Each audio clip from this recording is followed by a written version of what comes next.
एक औरत जब दोबारा जन्म लेती है तो उसकी सबसे पहली कार्रवाई होती है अपनी सारी बैंक कार्ड्स को मैक्स लिमिट तक स्वाइप करके बिल्कुल जीरो कर देना। फिर किसी देरी के वो अपने पर्स से पेपर स्प्रे निकालती है और ऑफिस के उन सभी कलीग्स की आंखों में स्प्रे कर देती है जो उसे हमेशा नीचा दिखाते आए थे। जब उसका एक्स हस्बैंड रोहन उसकी मासूम सहेली तन्या का साइड लेने की कोशिश करता है तो वो बिना कुछ सोचे उसके कान के नीचे एक जोर का थप्पड़ लगा देती है। पिछली जिंदगी में रोहन और तन्या ने उसके नाम पर 1 करोड़ का हाई इंटरेस्ट लोन लिया था उसकी आईडी कार्ड का गलत इस्तेमाल करके। जब तक लोन शार्क्स उसके घर नहीं पहुंच गए तब तक उसे सच का पता ही नहीं था। जब उसने उन दोनों का सामना किया तो उसे ये सुन के हिला देने वाला झटका लगा। दोनों उसे मारकर चुप करवा देना चाहते थे। शायद भगवान को भी उसका दर्द बर्दाश्त नहीं हुआ, इसलिए उसे दोबारा एक मौका मिला उस दिन दोबारा जन्म लेने का, जब तन्या ने पहली बार उसकी आईडी कार्ड मांगी थी कंपनी की शॉपिंग ट्रिप के बहाने से। इस बार जब तन्या ने फिर से आईडी कार्ड मांगा तो प्रिया, ये औरत का नया नाम है, ने उसे बिल्कुल इग्नोर कर दिया। रोहन ने जब जबरदस्ती करने की कोशिश की तो प्रिया ने उसे एक और थप्पड़ जड़ दिया। उसे याद आया कैसे उसने रोहन के लिए अपने रिच पापा से रिश्ता तोड़ दिया था, एक नए स्टार्टअप में साथ काम किया और सब कुछ छोड़ दिया। आज लगता है जैसे उसका दिमाग उस वक्त कुत्ते को खिला दिया था। जब रोहन ने उसे ब्रेकअप की धमकी दी तो प्रिया ने एक और ज्यादा जोर का थप्पड़ दे दिया। उसकी ये नई क्वीन वाली एटीट्यूड देख के रोहन की बोलती बंद हो गई। बेचारा सबके सामने कहने लगा कि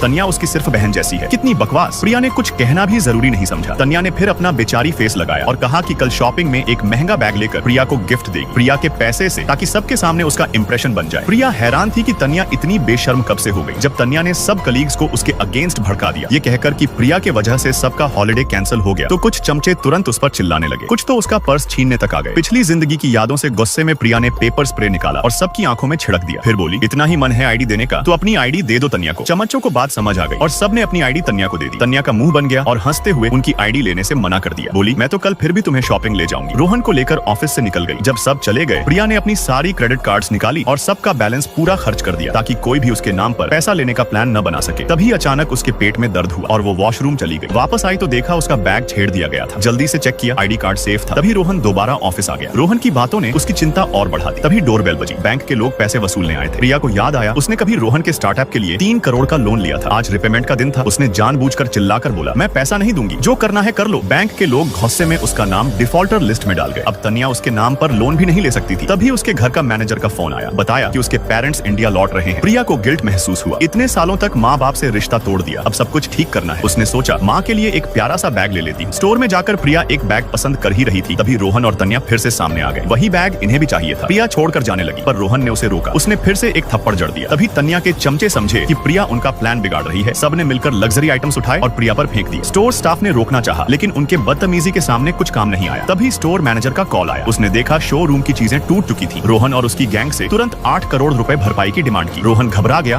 और तन्या से मदद मांगी। तन्या ने चिल्लाते हुए बोला, क्या 8 करोड़, 10 करोड़ भी भर दूंगी, और अपना कार्ड स्वाइप करने लगी।